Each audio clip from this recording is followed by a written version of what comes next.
Japan traveled to Hong Kong for the final week of the 2015 Asia Rugby Championship. The hosts were trying to keep their tenuous grip on second place, while Japan was looking to keep its unbeaten run in the competition intact. A violent storm hit the island prior to kickoff and inadvertently played into Hong Kong's hands. Picked up by the Japanese, and they can start to run down the middle, and that's Tamura, Yui Tamura with the ball, offloads it to Arita, who has come into the side wearing the number 2, and now they can recycle it again.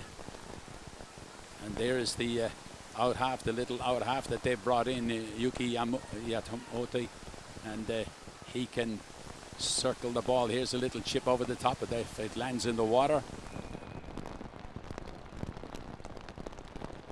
Ayumu Koromaru is going to have a potted goal. He got a gale of wind behind him, as you can see, the rain teeming across the ground. Here's his attempt. It's looking good. He's a very strong kicker, and he puts it straight over. So Japan with a penalty very early in the game, 5 minutes gone. Japan leading by 3 points to 0. That penalty from Koromaru. Now the drive is on, the ball is in, they've swung around, but the whistle has gone again. Interesting game of chess going on in the front row, Colin.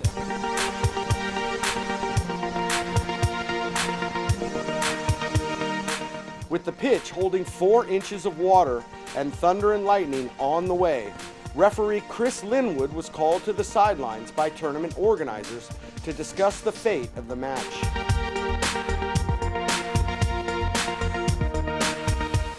After 16 minutes with only 3 points on the board, he's saying he's going to take them off it. After some deliberation, officials called for a 20-minute delay. Both teams were removed from the pitch and were forced to await a final decision. With claps of thunder exploding in the background, officials formally abandoned the match.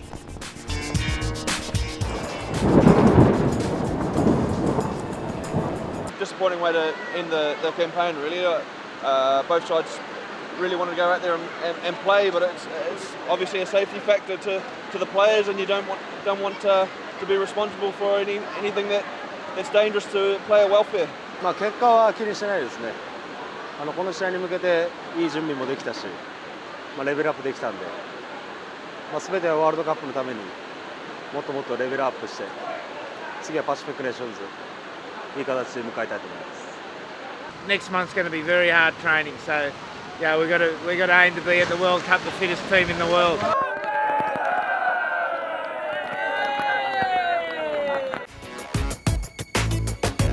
Japan claimed their 8th straight title but was forced to surrender 3 points to Hong Kong.